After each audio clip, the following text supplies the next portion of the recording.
Welcome to Left of Straight Podcast, your gateway to captivating conversations with the extraordinary LGBTQ+ individuals and our straight allies. Host Scott Fullerton delves into thought-provoking questions, guiding you through the story of our guest's journey of self-discovery. At the Left of Straight show, we celebrate diversity and explore life's pleasures through entertainment, culinary delights, travel experiences, and more. Join us for inspiring discussions with activists, artists, entrepreneurs, entertainers, and beyond. Through our community and advocacy, we hope to create equality and inclusion. Subscribe now to enjoy enlightened entertainment and downright fun conversations that unite the LGBTQ community with our straight allies. Welcome back, friends. The road trip is nearly upon us. I'm so excited today to bring you some behind the scenes of one of the great Pride centers that we're dedicating this road trip to and hopefully raise a little bit of money for. At the heart of the LGBTQ Center of the Desert in Palm Springs, California, I have a dedicated team that works tirelessly to support and uplift that vibrant LGBT community there. Three people leading this charge are Roger Estrada, Director of Creative and Communications, James Linkowitz, Director of Development, and Raul Rodriguez, Senior Manager of Events.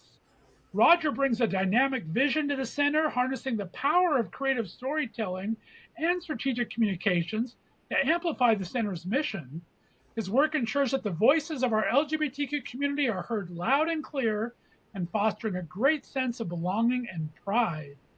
James plays a pivotal role in securing the resources necessary for the center's continued success. As a director of development, he builds meaningful relationships with donors, partners, and ensuring that the center can expand its programs and services to meet the evolving needs of the community. And then Raul, as the senior manager of events, orchestrates a wide range of activities.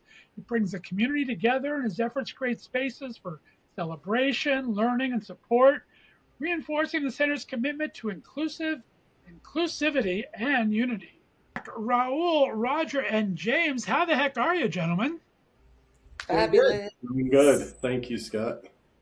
Welcome to the Left of Straight Show. I'm so excited to see you in just a few short weeks. I'm in training. We're going all the way up to 93 in Northeast Ohio, so I haven't hit your 110 yet, but I got training wheels next week, so I'm getting ready. Well, we're looking forward to being here, and believe me, we'll make sure it's hot enough for you.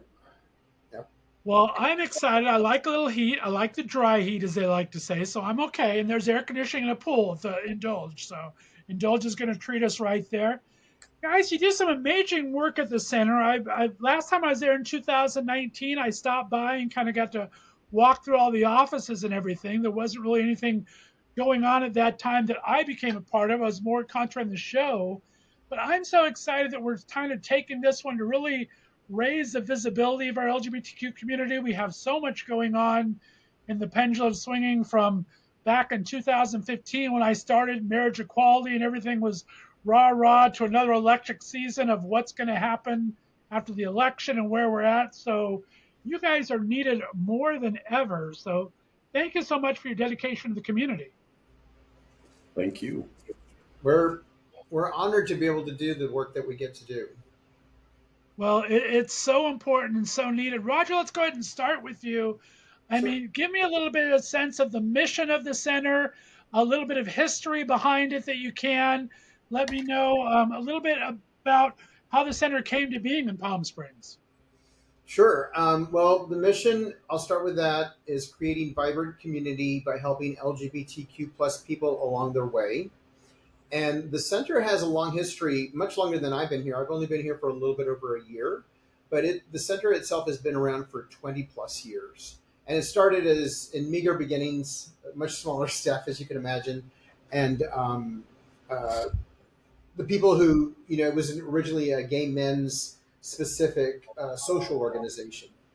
But now the center, we are now in Palm Springs. We have an office in Coachella.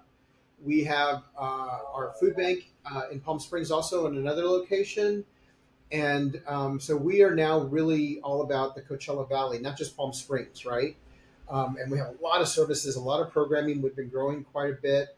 everything from our Scott Hines Behavioral Health Clinic, which offers mental health wellness based on a sliding scale. So folks who may be worried that they can't afford to see a therapist or seek counseling don't have to worry about that, because we work with every budget and any budget. Of course, I mentioned the food bank, the community food bank, where we distribute food every single Thursday, and we feed over 250 families a week. Did I get that number right, James? I always get my metrics mixed up.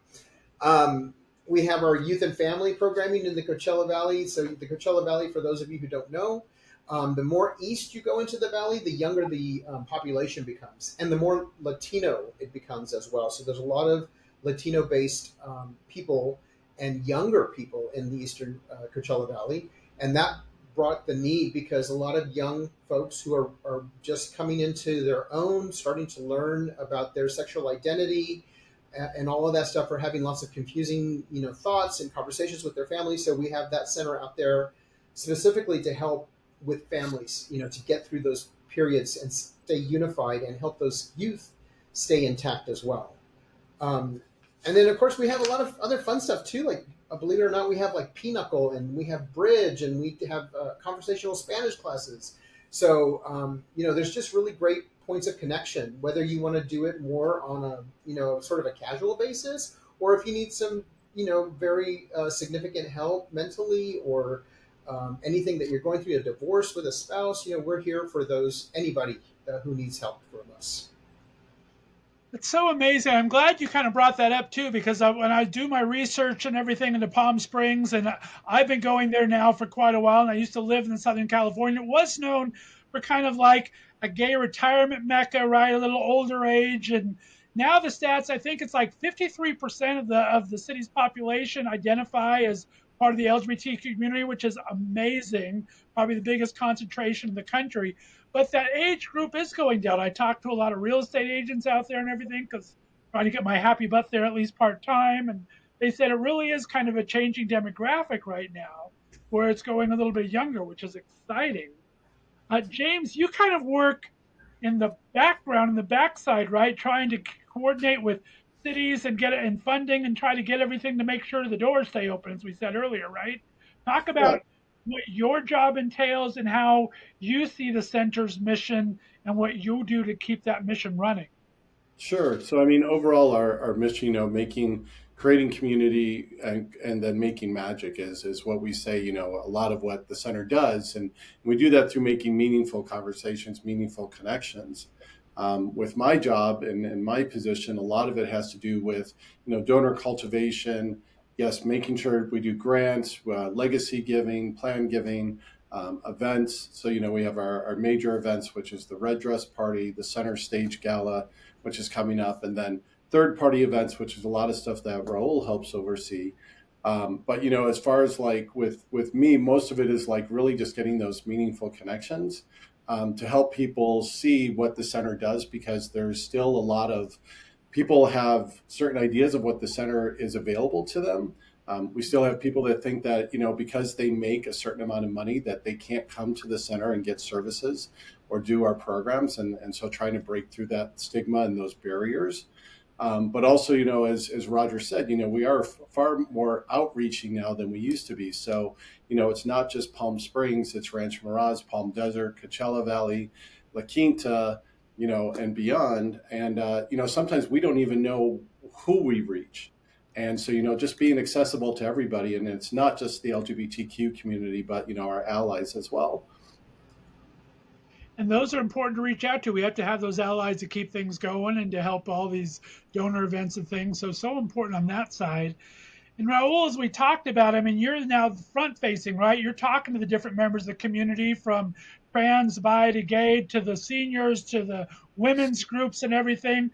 So you really kind of got to find a way to get everyone kind of involved in some way or another, right? Talk about your position and the challenges or the excitement that that brings to you. Absolutely. Thank you. And thank you, Scott, for this opportunity and for all of your support so far. Events here, this is a very lively, energetic town, right? People that come here maybe to retire end up changing their mind because, this is like a new chapter for people oftentimes. And there's a lot of opportunities to engage and be in community. And I think that's definitely something that the center is able to offer to people, regardless if you're retiring or you're young or you just moved here. There's a lot of opportunities where you can get involved, plugged in, and feel like you belong somewhere, right? And I think that sense of belonging and that sense of home and that sense of safe spaces is definitely something that you see throughout our events, right? Events are a safe space for people to come together, to be in community, to learn, to support, and to also give back, right? And whether that's through monetary donations or volunteering, um, or events bring those kind of opportunities. Well said. Yeah, those things are so important. I mean, it's one of the reasons I had a lot of. There's a couple of nice pride centers out here in our Ohio area, and there's so many great things. LA does work, but I really wanted to focus on you guys in the Bayard Rustin Center in Akron because Bayard focuses to primarily African American community, which is really underserved a lot of the time. And you guys, you have a primarily senior, even though it is getting younger, that you guys really help. And you guys do a great job with women that a lot of centers don't do as well. So I thought it was really important to combine with you guys because you really are kind of the forefront in these very underserved areas. And you talk for a second about safety. Um, it's a real important. I mean, it's hard to find safe spaces here. Talk about how does the center create this safe and welcoming environment for the community and how you get the word out. You can talk about that a bit. I can start a little bit, and you guys, James, Ro, please chime in. First of all, we live in. I'm just going to be biased because I live here, but we live in such a beautiful place. But it's also beautiful not just because of the scenery; it's beautiful because the people who live here, all the way from our police chief, who is extremely supportive of the LGBTQ community, more so than I've ever seen in any city that I've ever lived. I've never seen so much support from the police, which I think is terrific. And that just goes to show, I mean, in the community as a whole, we get so much support from the city council, from the mayor, and that fuels a lot of what we're able to do because there's such an amazing support system that we have. We are just all sort of, uh, tangled in together and all, with the same purpose of making everybody feel welcome and feel safe. So, it sounds a little Nirvana-ish, and it is a little Nirvana-ish, but that's sort of the beauty and why I think a lot of people come to Palm Springs and the Coachella Valley because of that. You hear it all the time. I don't know if you guys watch the morning show, Kelly and Well, Mark and Kelly, Live with Mark and Marty Kelly, Kelly. right? They talk about Palm Springs a lot on the show, and they talk about how fantastic the people are that live here, and it's absolutely true. It is absolutely true. So we're really fortunate that we have all of that around us, so that what our job is. Not that it makes it so much easier, but it's certainly it's not like you're swimming upriver against the current. So that helps a lot, and we get a lot of communications from folks outside of California. Our website, which by the way, if anybody wants to visit it, is thecentercv.org.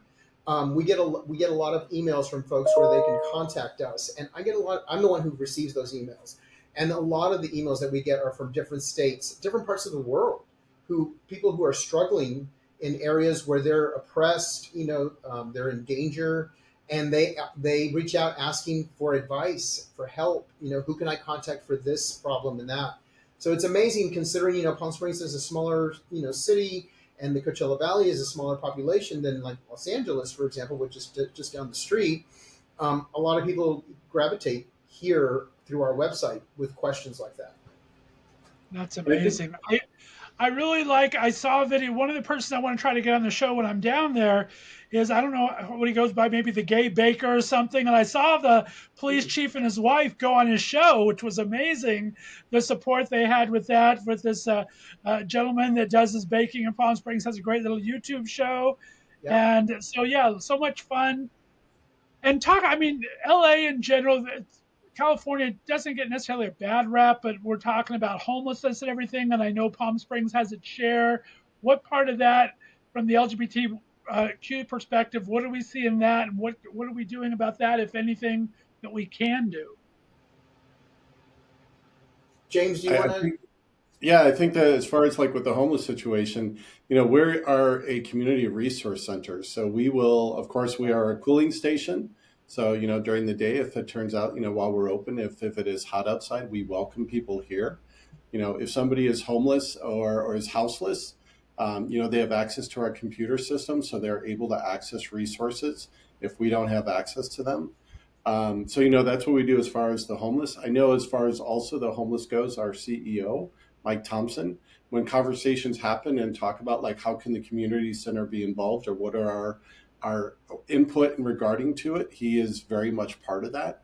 And then we also, as far as our program services go and everybody here, we're very conscious about anybody who shows up at our door that may be homeless or houseless or needs services. We provide emergency bags of food for people that may show up and say, hey, I don't have any food. Or, if we see it's 105 degrees today, we're going to welcome them and give them a bottle of water, ask them to come in and stay cool. And then be able to also provide them services or access to services in the community to help them try to, make sure that they're being taken care of. I love that. James, talk to me about what you're seeing are the needs right now in the community. What kind of activities are people looking for, and what groups? Is it more women's groups that are involved in things? Do you have the older seniors? Who's kind of really at the forefront right now and really involved at the center? We're very fortunate. I would say, Scott, actually everybody is. There is no one single group that is being connected with us. I think that what people are seeing is that we are now having directors who have focus in these groups that we didn't before. So as we are expanding, so for example, I've only been here 6 months, but when I started, we promoted one of our members, Candace, to director of women's and senior programs. And then we also promoted another one of our staff members, Jasper, to be director of trans and gender expressive services. So I think when you see that, when people hear these titles, they suddenly think, oh, this is a new focus. It's not a new focus. It's just that we now have the opportunity to be more mindful of what we're doing in the community and have somebody that has that focus. Um, you know, Raul can speak to this especially. He's been here over 5 years. The center has grown so much within a certain amount of time that now we have opportunities that didn't have before to really be more focused in our community and more meaningful. So when you say like what group, it's, we are supported by seniors, especially, in Palm Springs, the average age is 56 and up. So that's a large population. As Roger said, in Coachella Valley, that age is about 33 to 35. So very different. Here we have a large lesbian community that, has mentioned to us they don't always feel seen. So that's the purpose of having now a director of women's and senior programs. So it's we are really fortunate in that everybody is seen and everybody is supported, and I don't think there's one group or another that and please guys correct me if I'm wrong, that has been one more focused than the other. Well, and the only thing I will add to that, Scott, is just today it was announced. You may have heard San Francisco declared itself a sanctuary city for transgender folks. Sacramento did the same thing a little while ago. And while California and 13 other states in the nation, including the District of Columbia, have laws in place to shield transgender folks to get health care as they need, um, you know, uh, it just goes back to the whole, of where we're at, and the bigger mindset of most of the folks that live here is that, the bigger mindset is what you'll find is the idea of equality. So of course we have naysayers here, they're everywhere, but the majority of folks support all of our communities, and I don't mean to just call it the trans community. It's just that happened today in San Francisco, so that's why I brought it up. But of course, the women, our lesbian community, of course, gay men, and everybody in the LGBTQIA community. But that just kind of fuels again what I was talking about, how all this support that comes from the state, from the local levels, everything. Very helpful. Very grateful for it too. Yeah, I like to say I tease that I've been banished to Northeast Ohio for the past 20 years, and I've slowly seen the state go from purple to very red, and it's very scary. A lot of the trans bills that are going through Ohio right now, and I do miss growing up in California for 29 years. That kind of inclusivity that you did see in all the communities there. And Raul, talk about, I mean, you're, as I said, you're front facing with all these things. What gives you the greatest joy when you're seeing these people kind of get together and finding a sense of community? And do you have maybe a story of something that really sticks out in your mind about something that really warmed your heart a bit? Absolutely. I mean, I can definitely speak from that from my own experience, right? When I was connected to the center, it really changed my life, right? As a young queer person, I didn't really think that the center was a place for me, right? And I think for younger queer people, that's oftentimes when we think about LGBTQ centers, we think of them to be for seniors, right? Because this is really how those safe spaces were created, right? By or elders who fought so much for what we have today. But they really created that community and gathering opportunities where they could be in safe spaces, where they could be themselves and be seen and heard.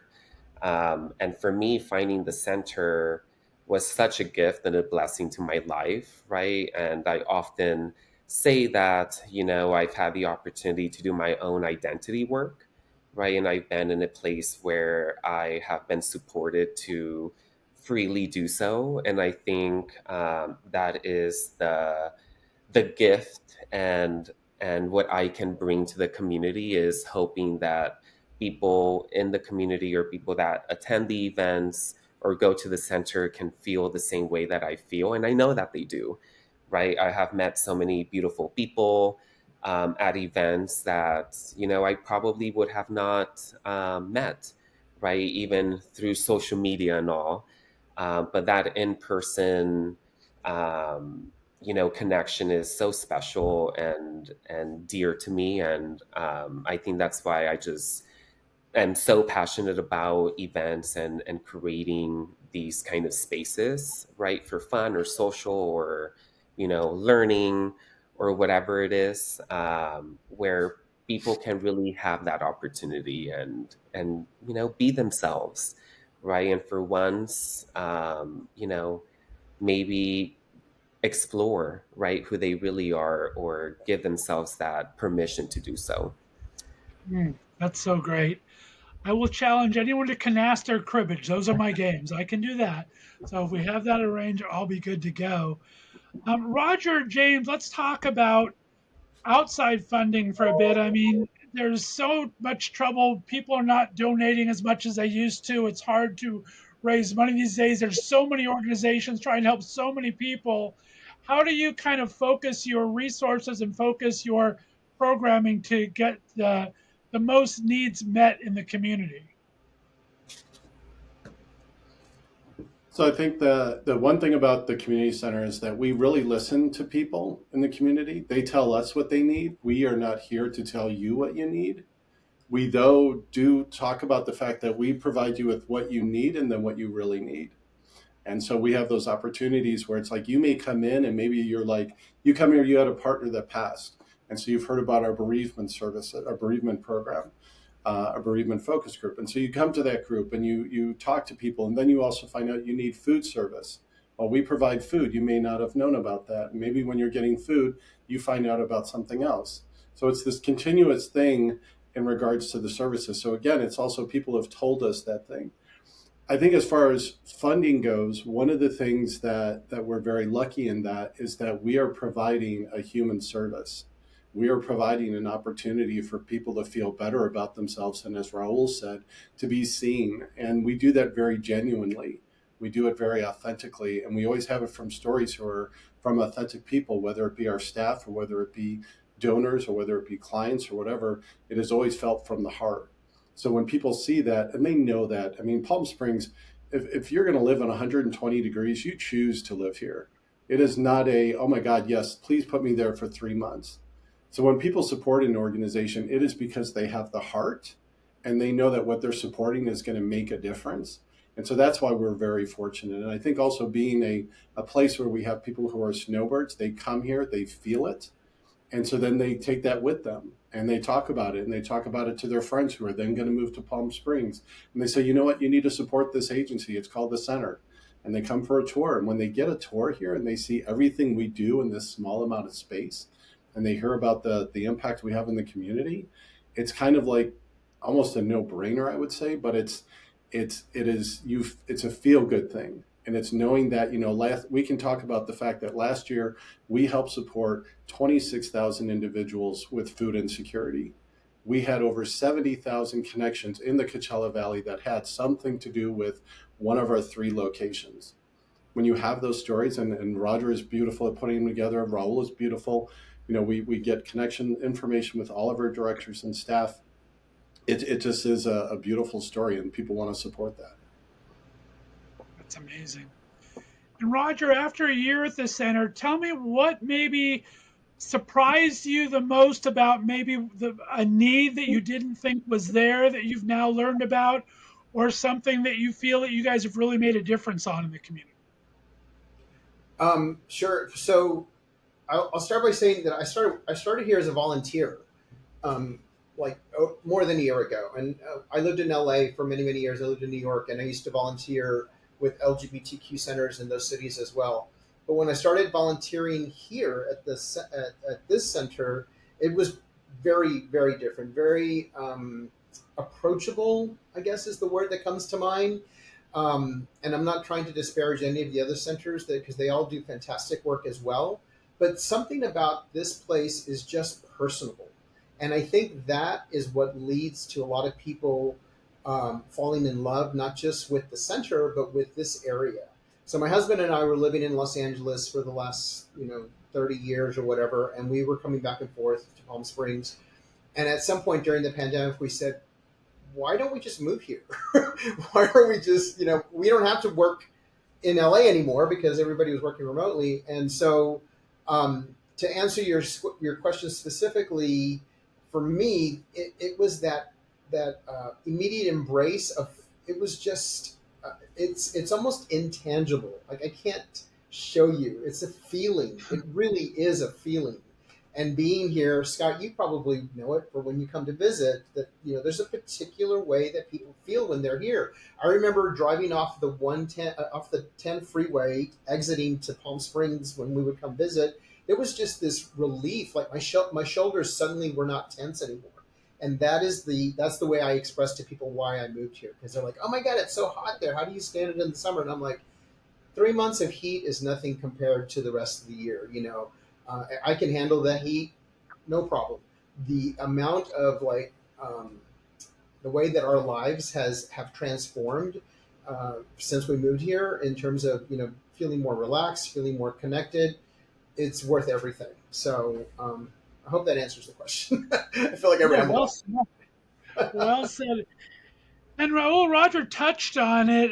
Let's talk about community and individuals and volunteerism for a bit. I mean, these things take a lot of chiefs, a lot of Indians. You need not that many chiefs, right? And it's really hard to kind of gather these resources together, especially for big events and things like that. But I have found the LGBT community, especially gay seniors, especially very mentoring, very helpful. How do you find the volunteer community in Palm Springs? Oh my goodness. This volunteer group here in this desert is like nowhere else. I mean, I often say that the center is a volunteer-based organization, right? Because we really couldn't do what we do without our volunteers, and it's really a true story. I mean, we oftentimes, right, our volunteers are the first face that you see when you cross your threshold, right? And our volunteers, this is their opportunity to give back, right? Not only to themselves, but to the community. And when I think about, people not being able to be themselves or be out visibly gay or queer or trans, that that impacts, right, your life in some way or another. And the way that our volunteers touch people, they do it because they love it, and it's just natural, right? And so I love seeing our volunteers just blossom and thrive, right? And when I said earlier that a lot of people come here and retire, right, oftentimes their volunteers become even employees, as they have in the past, through the evolution of the center, or volunteers, right, join committees, or they become more involved with the center, or they become board members, right? And so I'm just in love with our volunteer group here, especially because they're so devoted and committed, and they're just not helping and volunteering at the center, right? Most of them are involved with like two plus other organizations or groups here in the area. And it is a small community, as you know, Scott. And so I never walk into a space and not recognize a few people,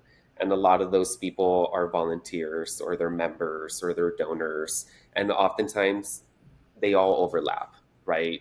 Like we have Roger, for example, right, who's a donor, has been a volunteer, is a staff member, and so that's beautiful, right? Because there's always more than just one way to give, right? And that doesn't have to be just money, but time, or whatever you need, whatever's going to feed your soul. So, or I'm so appreciative of our volunteers here at the center. That is awesome to hear. Let's go to each of you. And I mean, we always need something, right? There's always something that needs to be done. If you had, what's on your top wish list right now, and what would you like to see happen in the center in the next 3 to 5 years, James? At the center, God, I had Yeah, to go top first, wish didn't list I? for the center, and what you'd like to see, or what you would like to get accomplished in the next 3 to 5 years. I think for me that the center, I think it's more expanding one into trans services. I think that's really important. Also, our youth services, we have a large population of unhoused youth who are LGBT, and that are also moving here and trying to find their way. And we don't have really an opportunity to provide that mentorship, to provide that that space. I think also with seniors, I would love to see, and Mike would kill me. It's like some sort of a opportunity for us to get connected with, especially seniors who are finding low income housing, because that is a huge thing out here. Seniors that trying to find housing is more of an issue for them than our straight allies. And then I think also I would just like to see, you know, hopefully hopefully things don't go the way that we've kind of thought was going to happen in the next couple of months politically. I'm hoping that will turn, and I would like to see a lot of that um, uh, hatred and people's um, the way that people are currently with some of the LGBT issues be turned around, and that we get some back to like how we were, a couple of years ago when things were really at a great height. And also that we have, we're expanding our food services. I would like to see that those programs continue to expand, and we find a reason of why we're needing those services and how we can help people not get on them. Fantastic. Roger, what's on your wish list, my friend? Um, Similar to what James said, expansion of our services. We are working steadily right now to expand all of our services as much as possible, and including on the food security line. Not just getting people food, but also helping them to get out of the situation that has caused them to be food insecure. Where we have a director of food security named Charles Huff, and he and all of us, are working on that. And I think that would be a great thing for the next 3 to 5 years, to find a additional resource to get people back to a place where they can stand on their own 2 feet and feel proud about themselves. That would be one of the biggest things. And then just also to touch on what James said about the political climate. I really hope that for all of us, all of this heaviness lifts. I'm optimistic that things are headed in a more positive trajectory. It's not going to be an easy battle, but I am very positive that that is where we will ultimately end up. I just hope it happens quicker rather than taking longer. So Exactly, right? yeah. Well, what about you, my friend?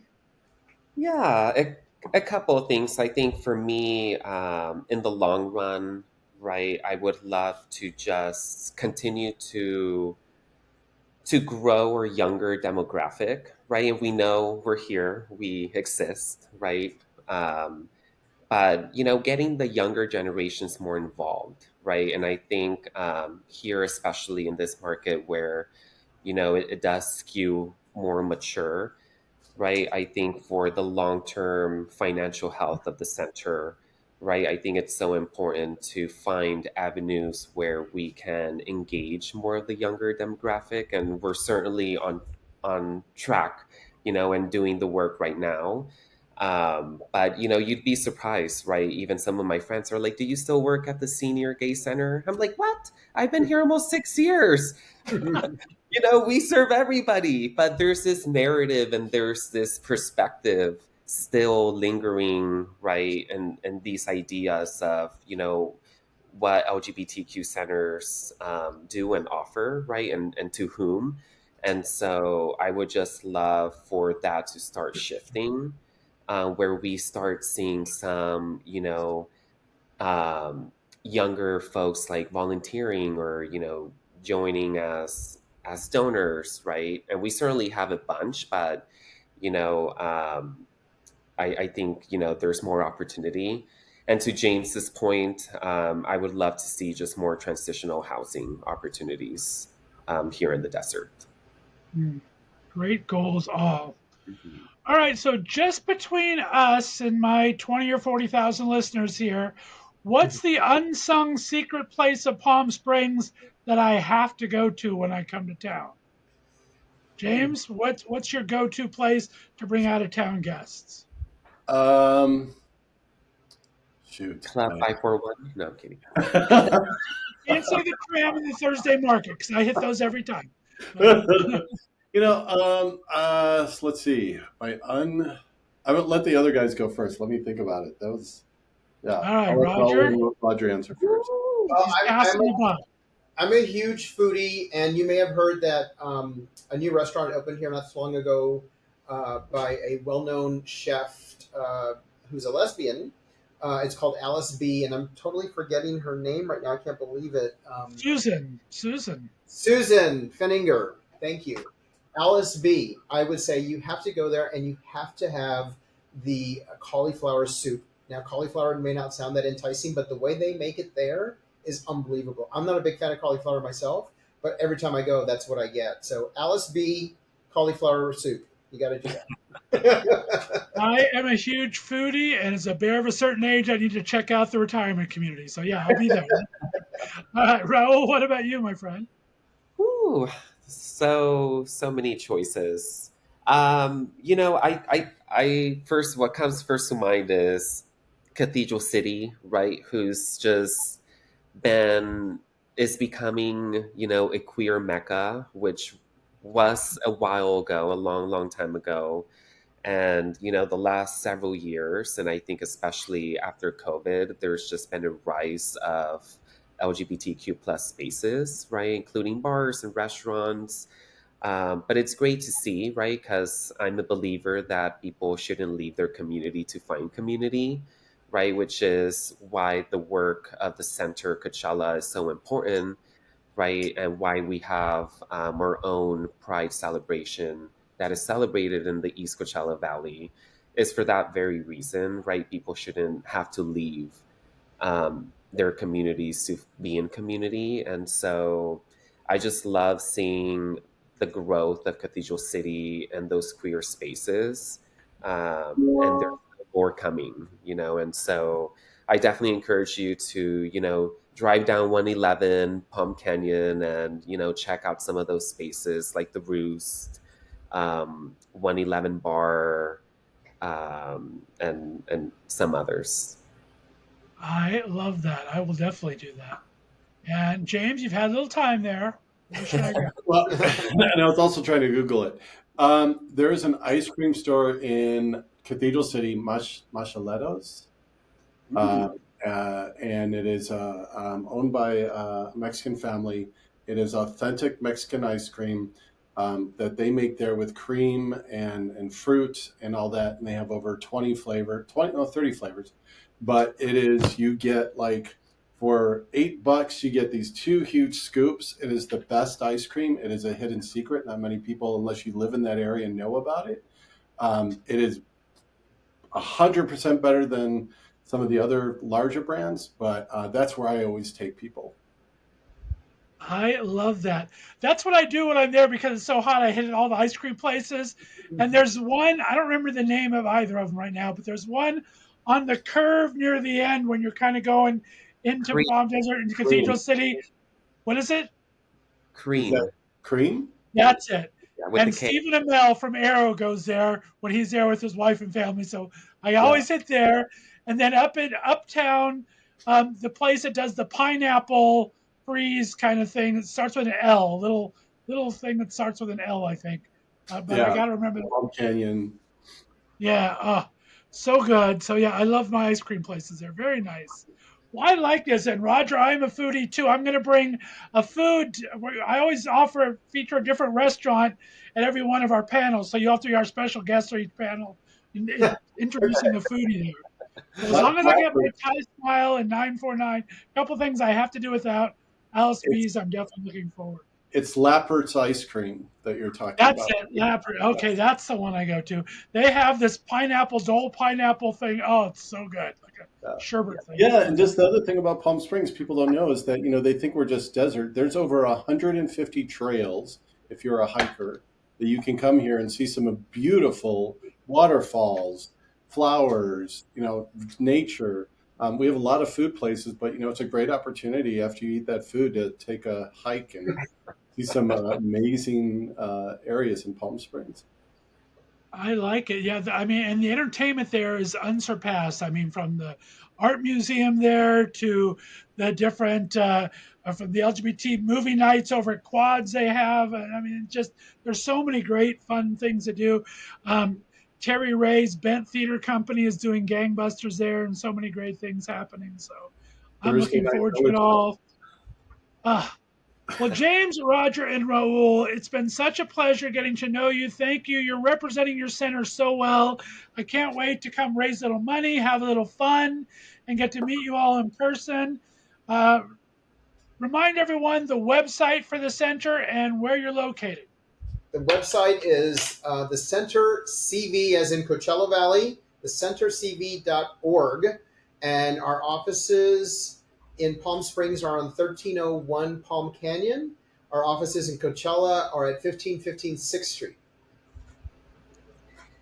And you can And also find us on social media at the Center CB, Instagram, Facebook, and TikTok. Yes. that was my next one. All right. Well, guys, we're going to have two big events while we're in Palm Springs on July 10th. You're going to find us at Hunter's Bar and Arenas there.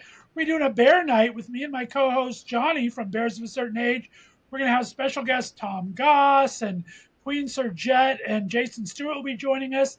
Then on Wednesday, the 17th, at the Revolution Staging Company, in Palm Springs. We're going to do a variety night with our favorite Del Shores, Emerson Collins, Blake McIver, comedian Steve Zakari. Going to be a lot of fun. A couple special guests. We appreciate everything you guys do at the center. I'm so amazed and proud to be working with you guys this summer. Thanks so much for coming on. Thank you, Thank Scott. you. Thank you. All right, stay on the line for me. Guys, we're going to have another great interview tomorrow. We appreciate you listening to Left of Straight Show every day. Be sure to do all that. Like, follow, give us the 5 stars. We really appreciate it. Be back with another Left of Straight interviews next time. We'll see you later. Bye. Thank you for listening to Left of Straight podcast with Scott Fullerton. Be sure to look for us every Tuesday as we bring back some of your favorite guests from the previous week's interviews. We follow up with 5 special questions that are fun and quirky. If you haven't subscribed yet or hit that like button, tap those buttons now to help other people find Left of Straight podcasts. We appreciate you for listening and look forward to our interviews with our favorite LGBTQ plus and straight allies from entertainment, foodies, music, books, travel, and advocacy. We'll see you next week.